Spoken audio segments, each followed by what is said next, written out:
get him on a character that he's confident on so that he can perform. Yesterday they didn't do it. I think that was just because they were going up against Tempo Storm. Now that they are in the semifinals, they're doing it again.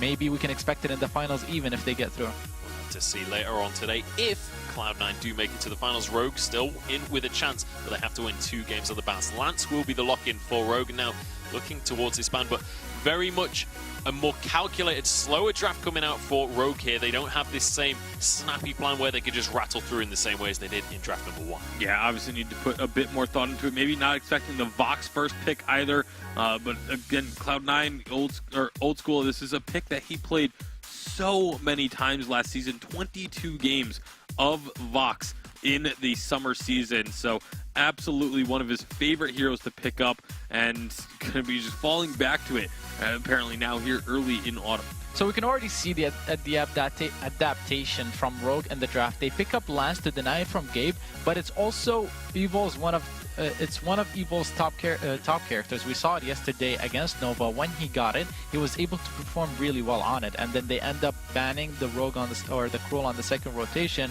which is a great ban against Joseph. He just had it against him in the first game, and he did great on it, so they're taking it off of him. Yeah, I mean, we were just talking about how well Joseph did on that Cruel, so removing that pick from his hero pool. We'll see where Joseph is going to go later on in the draft with this one. But Cloud9 going to decide to take that Black Feather off the board, which means they could be leaning towards a Celeste, but Rogue would be more than happy to pick that up for themselves. Yeah, they can either take the Celeste, the Scarf, or the Idris and be very comfortable with any of those 3 heroes.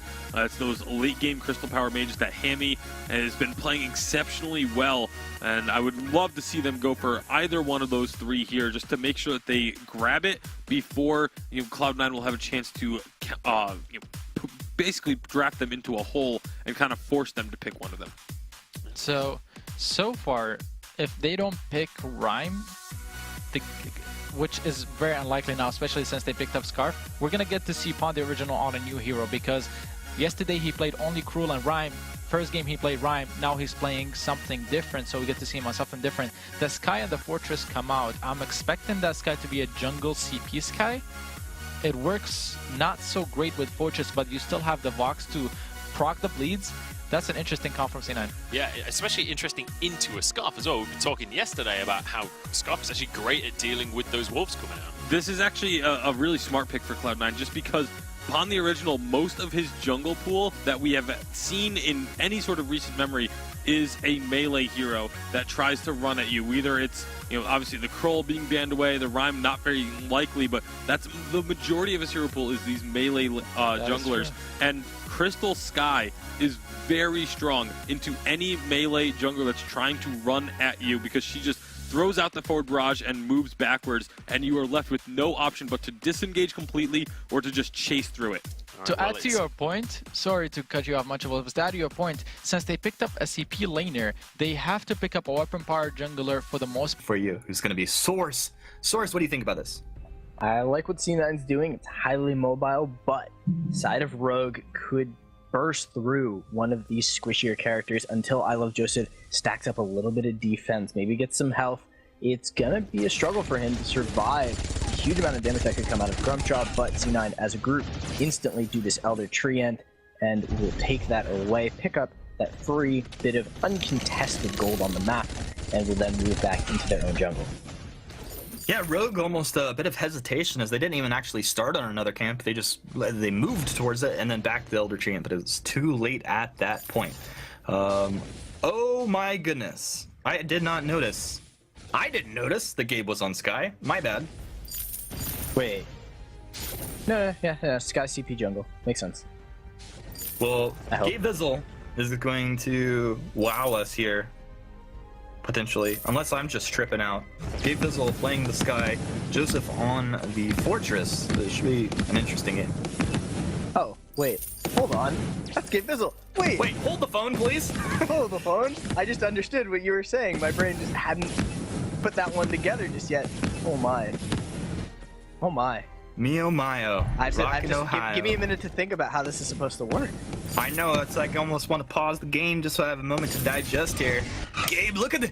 Oh, Gabe's ready to play games, team. Everybody, I think he was like, I'm doing real good with this lance, but maybe you just give me a Sky. I'll show you what I can really accomplish here.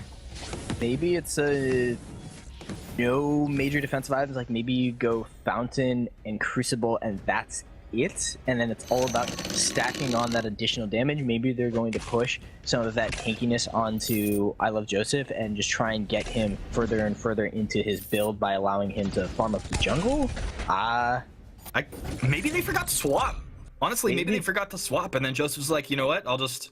Nope. They're okay. I guess he wasn't Sky, picking up let's defensive go. items early to start, but now he is.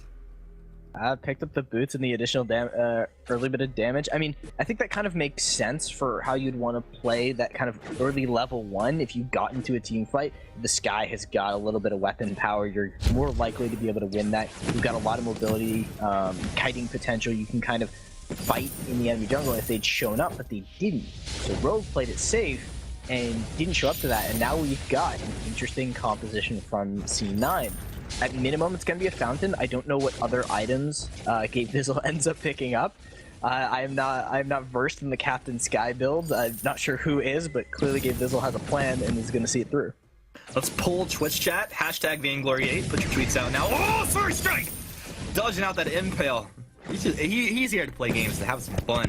Vaughn is going to move forward. He's grumpy on old school. Hangry, a lot of damage coming out, but they're able to get back there. Sammy's not really putting out too much damage at this point.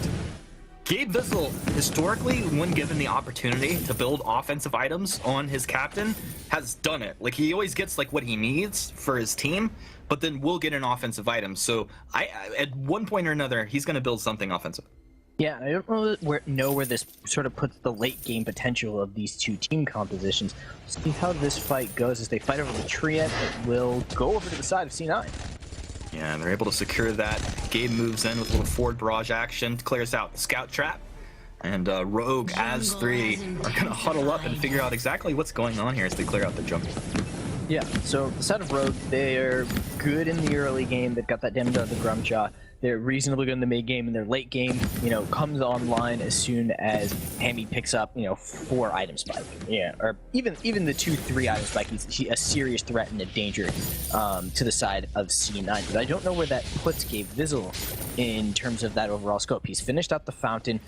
What does he pick up next? Because if he starts to pick up some of more of those utility damage items, if he gets like a Poison Shiv and uses that to kind of mitigate healing, and his job is to stay alive, kite, apply that mortal wound, maybe that's a strategy. Maybe he ends up going for a breaking point and is just going to survive throughout the fight and then use the stacks to build up his solid damage. Even Harvest going to be finished for Hemi. Evil will finish off his Fountain, and so now we're pretty much even in terms of everybody kind of having a damage item. Joseph going for kind of a tanky on-hit build, so it's the side of C9 I think will likely pick up the items that the team needs and less about what their build requires so that they can kind of fill those gaps.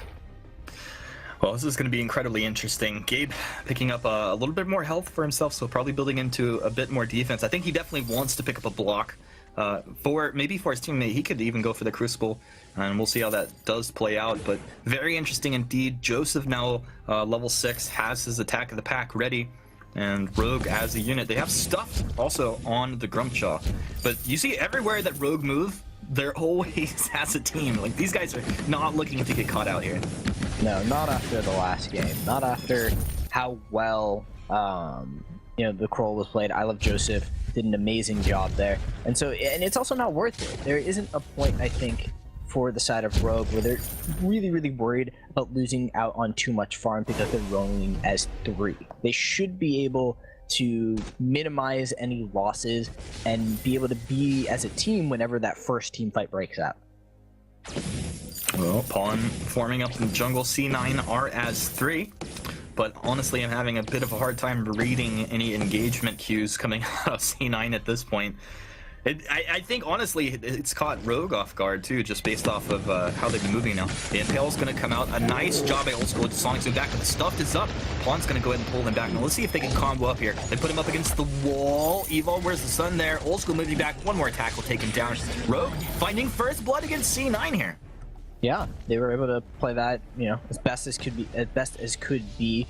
There isn't a lot more I think they can do. They can siege and poke a little bit, maybe just because Hammy is already got that sustain and a little bit more damage. They might feel confident fighting underneath this tower. but it's difficult when you turret dive too far into I Love Joseph. You know, eventually the fortress is going to start to dish out significant damage. If they'd gone for that, Old School would have been back pretty soon, so it would have been a little too aggressive to go for the turret dive. And I'm waiting for this build from Gabe Vizzle to become apparent, because so far it's the Crucible, it's the Fountain, and that's it. That's all we really know. Yeah, it's incredibly interesting. I mean, I'm trying to like theory craft in my mind here. Is there a situation where like maybe the Suri Strike is allowing him to get onto the back line to do something, but not in this case? Like, it doesn't make sense. Hammy able to take down the turret here. A nice Suri Strike from Gabe. Would be threatening if he had damage items, but Hammy's like, okay, bruh, that's okay. I got your turret. We're doing just fine. Yeah, I don't know where C9 comes online in that sense. Also, it's difficult for them to be able to get that engagement. They've all do a really good job of protecting Hammy repeatedly whenever these engagements start, but they do have that Storm Crown. They can pressure some of these neutral objectives, so maybe that's where they find that, you know, regain in gold. They are up a little bit in gold despite having lost the first tower, you know, very, very early, so maybe that gives them some more space. Yeah, C9, one of the best at accumulating the net worth across the map. Gabe in there with Joseph. Joseph, he's been a little quiet on the map thus far, but, you know, he's got Storm Crown complete, probably building into his Aftershock next. He did pick up that Dragon Blood early, and really the Dragon Blood contract hasn't been doing too much work. Wouldn't be surprised to see him sell it off here soon. They just haven't been fighting enough. There wasn't enough time. There wasn't enough of a lane phase for them to really get value off of that Dragon Blood contract, use those slows to, you know, play those long chasing team fights. And I don't know, I don't really know where C9 go from here. I think their best course of action is to group up and look to find some significant damage, get the members of Rogue to dive a little bit further so that they can kind of collapse in on them. They're gonna need a good death from above. Gabe Vizzle has to land that crowd control needs to be there to supplement the fact that the damage is very low, and that's a two-man impale and Githian wall. Oh, the Githian wall on top of the group. The wait for it comes out, but who has found who? They turned around Grumpchop. He uses the stuff, but he's getting lit up. They turn it. They take in Pond. They're looking for more. Rogue, they get under the safety of the turret. C9. They get engaged on, but they find the kills. Yeah, the Mortal Wounds came out from both Old School and I Love Joseph. Now they're diving a little bit. This turret can do significant damage to Old School. They have to use the Fountain to survive.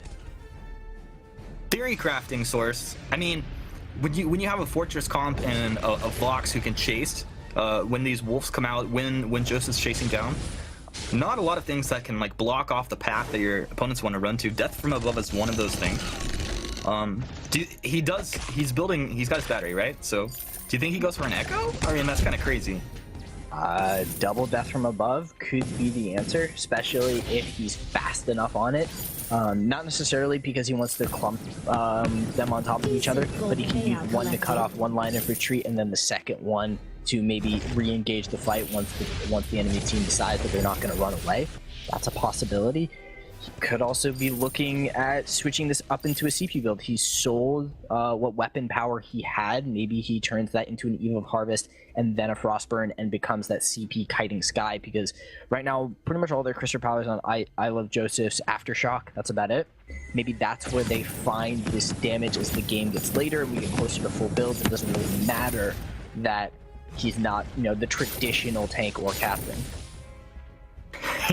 This is pretty untraditional at this point. He does have the Echo ready to go. I want to see Gabe draw like a perfect 90-degree line intersecting. Just corner them in, just box them in. The literal box with those death from above. So we'll see here. He's taken talents into the Vainglory8. I mean, get out your protractor. It's time to do some geometry here. Gabe Vizzle is going to need to set these up incredibly well, either by delaying the timing so that his opponents aren't prepared for where the death from above are going to come down, or by really setting them up positionally. If they can force a chase into a death from above, basically Attack of the Bat comes out and they set that up really, really well. Maybe that's how it works, and you're seeing some initial damage upon the original. They're going to go off onto a jungle camp, steal that away, and they're just waiting for the opportune moment to fight. Oh, nice scout trap, giving them a lot of vision for the last about 10 seconds there. Will be cleared out as C9 retreat back, but you can tell Cloud9 definitely want to fight. It's 12 minutes in though, only 1-to-1 net worth, you know, pretty even across the board, so a one team fight could blow this game open. Yeah, and we've been very focused on what's going on with Gabe Vizzle and how all of that is going to work, but Hammy's on 3-item spike. You know, we'll be working towards that broken myth soon. Already has the Clockwork Frostburn and Evil Harvest, so the damage is there, the sustain is there. We've got an Echo for Evol, so already have that double Githian wall. Pawn the original's got solid damage and some crit. The Grumjaw will kind of fall off a little bit as the game goes on. That damage won't scale as well as Hammy on the Scarf, but because of that, you know, this the fact that C9 is taking all of their time with this, I think there's still opportunity for Pawn the Original to really have a big impact on this game, despite us being 12 minutes in, one kill, and basically even gold. I feel like this game is gonna just absolutely go swinging wildly in the favor of C9 very soon. Old School has his breaking point complete, a fresh level 11 weapon infusion, there's a crystal infusion on Joseph. Gabe's been itching to use that Echo. It's gonna happen any moment here. I don't know if I have faith yet. I can't put faith in that this strategy just yet. No. All right. Well, what do you believe? How's it gonna play out? Honestly, I don't know. There's the possibility for Pawn the Original to land a really good stuff, and if that happens, the moment he comes out, he's going to land on a goop from Hammy, and that's just a target dead, because nobody on this team is super tanky. I Love Joseph has built up some defenses, has a bit of health. There's the first death from above to zone that off. Immense gold payout collected. He didn't use Echo there, so he's going to have to wait for that. Short cooldown anyway. So not a big deal, but they're able to grab that immense gold payout. We're about 14 minutes in, a minute away from Kraken spawning on the map. I mean, maybe that's the big cue to actually team fighting. Possibly. I mean, Rogue's composition has a much cleaner engagement. It has a much cleaner win condition. It's very straightforward. Let Hammy poke them down, let Evol land 1 or 2 good CCs, and Pawn the Original picks up whatever target they feel either they need to remove from the fight or a target that they want to pick off because they've managed to catch somebody out of position. Like, the path to victory is clear for the side of Rogue. It's all about execution for them. On the other side of C9, they're kind of playing this strategy where they have to almost craft the results for a team fight. They have to pick up the idea on the fly as to who they're going to target and when. Unless they know this composition in a way we can't fathom and they know exactly what they're doing, I think that they're definitely, you know, playing a lot of this by ear. The fact that they're doing so well doing it is what's really impressive. They're going to drop down and take this Crystal Sentry out. Crystal Sentry ripping it up. 2 lives remaining. The Kraken has awakened. Evol dropping down. Can he find a Githian wall to start this off? No. But Pawn's here. I thought maybe they'd look for the engage on any stragglers, but Gabe almost kind of baiting them into a situation there. Rogue not going to fall for it, but they will hang around the middle area of the map here as Old School moves up into the lane to clear this out. He needs to shove the lane forward. Lane position so important as you look at these kind of objectives here. I'm watching Gabe Vizzle, like, poke Evol, and it's just not doing anything. And now they found out Hammy. He's very, very oh, they're dying death from above right on the spot, but Hammy's living through it. He's just sitting in the death from above. He actually almost went down. Wait for it. They're on the chase. They connected. Joseph's coming through. The bouncing attacks from Old School finding the kill. And Joseph and Gabe Vizzle quite deep into enemy territory. They're going to go ahead and stuff up onto Gabe as Joseph's like, I don't know, bro. I'm going to leave you for dead here. Pawn, time to dance around. Gabe Vizzle doesn't have any damage items, but it doesn't even matter. Well, he does have a crystal bit. I have misspoken, team. Up towards the lane, Old School. He is chasing Evil. Evil will go down. That's the ace coming through for Cloud9 as they blow this game open. 16 minutes in. Old School with the flank. That all gets set up by an aggressive lane position from him, catching out Hammy, and then I just don't know. I don't know how C9 are able to keep such composure with somebody who basically Gabe Vizzle does no damage. He's got crowd control, he's got a little bit of slow off of that forward barrage, even though he's just starting to build a little bit of crystal power. We're starting to see what is likely to be a Frostburn so that they have that kiting potential. They have the Kraken so they can set up a siege to some degree, but Old School, I think, really came through for them on that last team fight, and it's working out for Cloud9. They are just powering through with an unconventional strategy, and just making it look like they know exactly what they're doing at every moment. And maybe they do. Maybe they're just the mad geniuses who to come up with something like this. Who would have thunk it? C9 know what they're doing. Rogue backs against the wall. They're going to have to take this Kraken down as Gabe Vizzle has got his target. Lock Death from above coming through, cutting through. Off the path of retreat from Rogue. He's having some fun here, but this Kraken taking a whole bunch of damage. I think they should take it down before the choke point turret does go down now. They're going to use the stuffed up onto Old School and move back deep with him. Gabe Vizzle chasing forward, though. He's going to be able to heal up his ally now. Dragon's Breath's going to come out, burning them down. They're back to the healing platform. Joseph, that's not your healing platform. Get out of there. And there will be enough healing coming out here to keep Hammy and company alive. They'll take the Kraken down. Rogue still alive here, but just completely on the back foot. Yeah, C9 did a good job of managing to secure that turret, but couldn't really get much more off of that. There was a good stuff from Pawn the Original. Maybe they actually bring down Old School in a better world for the side of Rogue, but they're still in this. The gold lead is starting to stack up for the side of C9, but again, Gabe Vizzle is just starting to get some damage. There's still plenty of potential for the side of Rogue to find that clean engage they've been looking for, and it's just been kind of this slow-going series of pokes and disengages. There's only been about 4 kills. Most of this gold is coming from the fact that C9 is moving around the map really well, and that one team fight to really go in their favor. Now maybe this is the opportunity for Rogue to defend their Crystal Sentry, but they don't. And the members of C9 will walk away and continue to build up items. Gabe Vizzle has finished that Frostburn. I mean, honestly, that's how it feels watching this game. It's like, maybe here's an opportunity, and it's gone. Frostburn complete for Gabe, as you mentioned. Plus, he's got all these utility items. Just having this one item right here, it's pretty significant. He's going to work right forward. They're looking for a target. Nice stun on the Evil. From Evil, buying a bit more time as the wait for it flies out. C9, thinking maybe they had an opportunity, but not quite catching Rogue. Yeah, Evil with a good Githian wall back, and that kind of cuts the engagement down, which is where we see some of the weakness that is C9's composition. They're very fast. They've been able to position in these interesting ways to be able to find these team fights.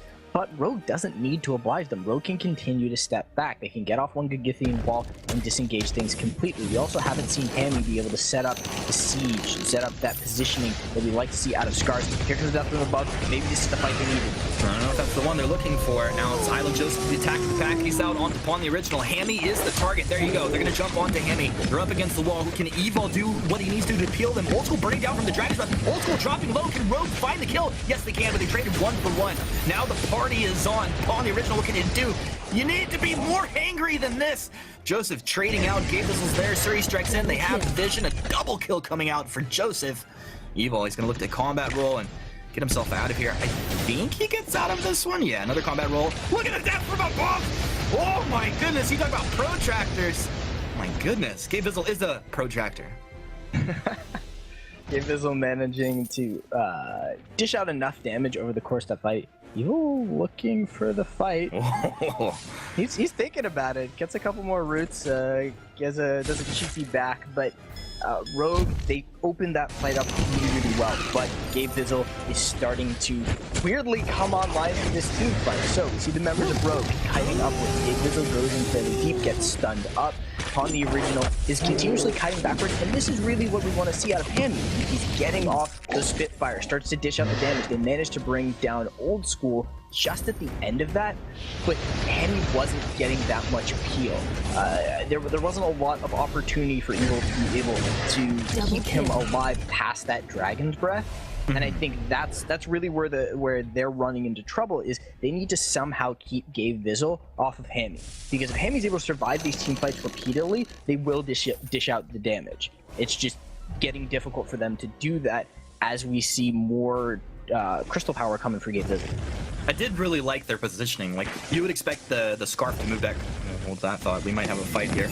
Old School, they have the positioning advantage. They're going to go ahead and force the lane forward. Now Joseph attacks the back, is out. The chase is on. Hammy's on the backside. He has to reposition. Joseph's there. Old School's there. They're on top of the Scarf. The baby dragon is down. Old School's still alive. 12 breaking points stacking up. He's dropping low. Sonic Zoom back. Evil will take him down. Pawn will run away as the wolves are chasing. Evil trying to buy a little bit of time here. And it looks like he's gonna do just fine. Oh, nope, Gabe 3 strikes already got him. Hey, that's not fair. Looked like he was out of there, but Gabe Vizzle manages to catch him out. He's still holding onto those flares, so it's probably just going to wait until it's time for a full build item. Now the Kraken is being started. I wouldn't say that they have a particularly fast Kraken. Neither of them really wants to tank it, and now Pawn the original's here, but they see him. They see Pawn. Pawn's in a bad place. Grumpy over the wall. Gabe Vizzle's there. He's going to turn. He's hangry, applying the damage. Gabe can't trade the damage, but he drops the death from above. It's just a matter of time until Joseph gets there. Joseph lighting him up with his buddy, old pal, Gabe Vizzle. That's going to be the ace. 9-3. Cloud9 have the strong advantage here in this one. Yep, now they have the time and pretty much the safety to be able to pick up this Kraken. Maybe Hammy decides to show up and make a hero play, steal away the Kraken.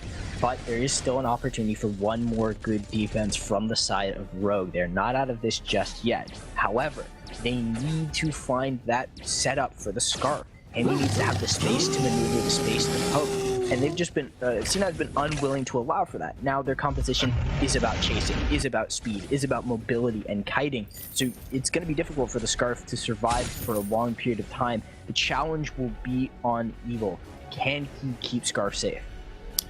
Evil, one of the best captains in the scene right now. A lot of weight on his shoulders, but I tell you, I don't know if anyone could stop what's about to come out of C9 here as they start to bear down on the base of Rogue. We're going to be looking for some valiant plays from this Rogue squad here. There's the clock ticking against them at this point. Pawn wants to get some damage onto the Kraken, but puts himself in a vulnerable position. Hammy just throwing the Spitfires. He's so good at taking these objectives. He wants to build up the Broken Myth, so it's kind of the risk you take if you throw a Spitfire. It's not going onto the Kraken. What's the play here? Hammy maybe looking to bait them in. Joseph with the attack of the pack out. Old School's onto the turret. Hammy hit with that death from above coming out of Gabe Vizzle there. They're going to move in. Dragon's Breath wound up. He's got the lockout. He's on to Old School. Old School burning down. He's taking pretty good damage. Can he find him? Yes, he can. Hammy's still alive. Pawn, he's pulled Joseph back into the healing platform. Joseph, will he be able to get out of here? I don't know if Pawn actually has his Hammy trading, trying to take down Gabe Vizzle. They'll knock Gabe Vizzle back towards the healing platform. They got him. They didn't lose anybody. They get the ace. Rogue are still alive. This was the god defense that they needed. They finally find the team fight. Hammy with continuous kiting. Pawn the original with the stuff to bring I Love Joseph into the healing fountain and be able to get that additional damage. And that was what they needed. They took the right target out of the fight. They let Hammy just position repeatedly and just juke and jive and land all of those Spitfires. Looked a little dicey towards the beginning just because there were a few Spitfires missing, but they should be able to pick up a few of these turrets, get a little bit more gold under their belt. It's not as if they need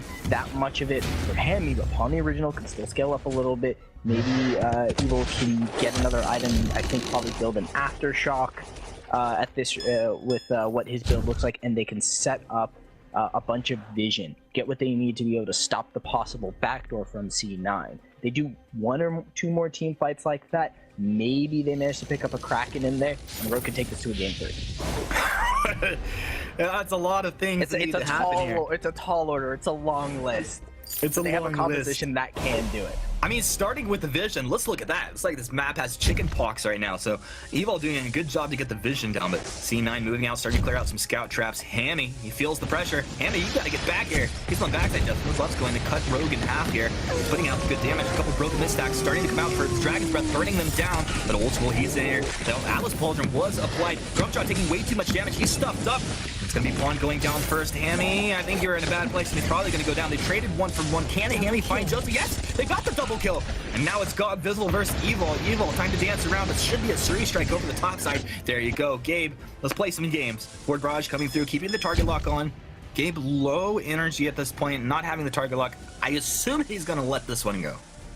Yeah, wouldn't be worth chasing for the fight. And also, wait, they find each other. The dance continues. Wait a second. Gabe Gabe! Gabe! Think he can win. He was like, yo, Evil, you know your vein crystal's exposed? So this shouldn't be Gabe ending the game, but honestly, he's just having some fun. I thought for a minute he was gonna actually try and end the game. throws out a recall. Will kite backwards. You know, Evil might kill him. Evil. I mean, if he got that impale on top of the scout trap, he did almost get the stun there. Evil sunning him up. Evil! Get him! Move forward, combat roll, take down the God Fizzle. Oh, reflex at the end. Who can make such plays? A Githian wall. Calculated. It would have put Sky further away and then not given him the kill, but he gets it. What a god. That is huge. Now, Rogue could just be back into this game. They will burn through this Kraken very, very quickly. Hammy does more than enough damage. Evil with what looked like kind of a trolley situation, them poking each other. One was eventually going to back, but he stops his back and opens up the map for his team by picking up the Kraken. Maybe, just maybe, Rogue is able to win this game if they can make the perfect engagement happen off of this Kraken push. Unbelievable. One of the best in the business, Source. Scarf loves to push behind a Kraken. As long as they don't get too over aggressive, like you said, they play this, you know, cool, calm, and collected, they should be able to do okay. Pawn. He's not cool, calm, and collected. He's trying to use that stuffed ability onto old school. It's going to be blocked off. Stuffed won't be available. But Rogue have taken down the choke point. Turret looking for more. First war treads come out of Gabe Fizzle. They have 3 war treads on this team. They're moving forward. They're looking for the engage. If they take 2 down, they'll easily be able to end this. Kraken marching forward. It's Hammy with the Dragon's Breath. He's moving forward, trying to burn down old school dropping low, but they take down Hammy first. And they haven't lost anybody for Cloud9 yet. This is Pawn the Original. He's in a bad place. And it looks like Rogue have just lost this one. Ladies and gentlemen, Evil getting trolled out by the Crystal Sentry. And no, Evil's going to go, and he's going to look to roll over the wall as Cloud9 march down the lane, but you got to assume that Cloud9 will get onto that Vein Crystal and burst it down. No, Evil, no! Oh, failed wall rolls. It's okay, buddy. You probably didn't have enough damage anyway. Cloud9! I'm going to take this one. That was so close for Rogue. I thought that they could bring this back all the way, but a minor mispositioning from the partially from Hammy. They all went down into the jungle, and it cost them in that team fight. We'll let the desk break this one